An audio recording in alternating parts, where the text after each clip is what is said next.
Professional web design course HTML part 20 ICT online স্কুলের পক্ষ থেকে সবাইকে স্বাগত। এই পর্বটিকে আমরা 5টি ভাগে ভাগ করেছি। ওয়েব ফর্ম, আজকে প্রথম পর্ব ওয়েব ফর্ম এই সেকশন, যেটি হচ্ছে introduction to form and elements. এই পর্বে আমরা জানব HTML ফর্ম কি, HTML ফর্মের বিভিন্ন উপাদান এবং এর ব্যবহার। আমরা প্রতিনিয়তই বিভিন্ন ফর্মের এলিমেন্টগুলো ব্যবহার করে আসছি। ফেসবুকে কোনো ছবি আপলোড করা, ফেসবুকে কোনো কমেন্টস দেয়া, এই বিষয়গুলো আসলে ফর্মের কাজ।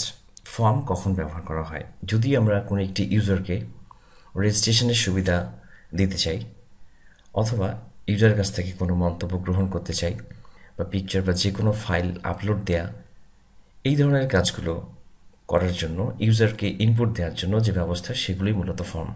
আমরা জিমেলে যদি একটি অ্যাকাউন্ট ক্রিয়েট করি, সেক্ষেত্রে আমাদেরকে কিছু তথ্য ইনপুট দিতে হয়। ইনপুট দেওয়ার জন্য এগুলোর সঙ্গে, এই অবজেক্টগুলোর সঙ্গে আমরা সব প্রত্যেকেই পরিচিত কম বেশি। এখানে যে বক্সটি আমরা দেখতে পাচ্ছি, এখানে আমরা কোনো কিছু ইনপুট করতে পারি, কোনো কিছু লিখতে পারি। এখানে যদি কোনো কিছু আমরা লিখি, সেক্ষেত্রে লেখাগুলো দেখা যাচ্ছে কিন্তু ডট আকারে, অর্থাৎ পাসওয়ার্ড আমরা জানি এটি একটি সিকিউরড। এটি সবাই দেখতে পারলেও যেন আসলে কি লেখা হয়েছে সেটি যেন বুঝতে না পারে, সেই ব্যবস্থাটি এখানে করে রাখা হয়েছে। অর্থাৎ এখানে টেক্সটগুলো ভিউ করছে, এটিও টেক্সট বক্স, কিন্তু এখানে ভিউ করছে না। আবার এখানে যখন আমরা ক্লিক করছি, তখন এখানে একটি লিস্ট, সিলেক্টেড কিছু ডেটা প্রদর্শিত হচ্ছে। আবার এখানে আমরা একটি বক্স দেখতে পাচ্ছি, যেটিতে ক্লিক করলে কোনো লেখা হচ্ছে না, এখানে ক্লিক করলে একটি টিক চিহ্ন প্রদর্শিত হচ্ছে। এবং এখানে সর্বশেষে আমরা এই ফর্মটি ফিল আপ করে আমরা এটিকে সাবমিট করতে পারছি। যদিও এখানে এই ডেকোরেশনের জন্য বা সুন্দর একটি ডিজাইনের জন্য শুধু HTML নয়, এটির সঙ্গে CSS ব্যবহার করা হয়েছে।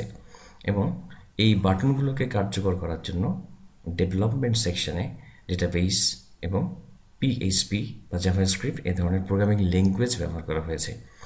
আমরা বর্তমানে ওয়েব ডিজাইন শিখছি। এটি আমাদের বর্তমানে আলোচ্য বিষয় নয়, যেগুলো কিভাবে কাজ করবে। আমরা ডেভেলপমেন্ট সেকশনে ইনশাআল্লাহ বিষয়গুলো দেখব। HTML পর্ব শেষ হয়ে গেলে আমরা CSS ডেকোরেশন করব, তারপরে এগুলোকে কার্যকর করব।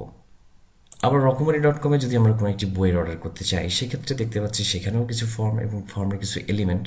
এখানে জেন্ডার, এখানে আমরা যে কোনো একটি চুজ করতে পারছি।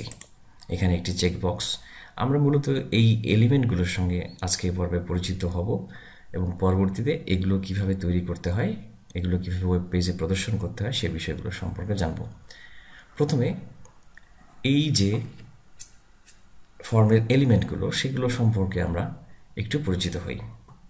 প্রথমত আমরা এখানে একটি টেক্সট বক্স দেখতে পাচ্ছি, এটিও একটি টেক্সট বক্সের মতোই। এখানে আমরা কোনো কিছু টাইপ করলে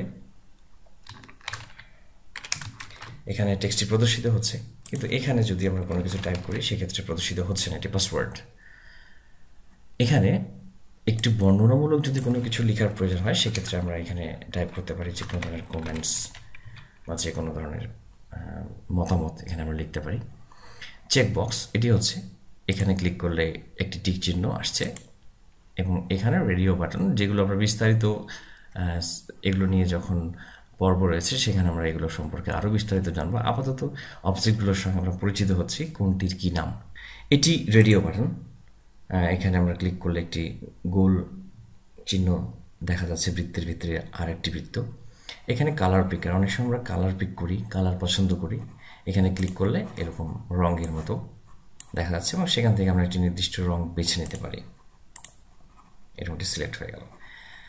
আর এখানে ডেট, আমরা অনেক সময় ডেট অফ বার্থ বা যে কোনো ধরনের কোনো একটি ডেটের ইনফরমেশন বা কোনো একটি স্টেটমেন্ট দেখতে চাই যে এত এত তারিখ থেকে এত তারিখ পর্যন্ত, সেক্ষেত্রে আমরা এই ধরনের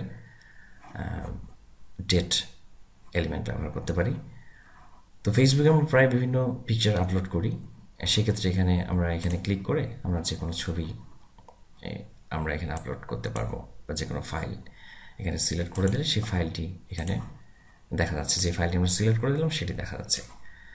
এভাবে ড্রপডাউন লিস্টের ক্ষেত্রে সিলেক্টিভ কিছু ডেটা দেখা যাবে, যেমন এখানে আমরা যেগুলো সিলেক্ট করে রেখেছি, যেগুলো নির্ধারণ করে রেখেছি সেগুলি শুধু প্রদর্শিত হবে। এখানে আমরা ইউজার কোনো কিছু টাইপ করতে পারবে না।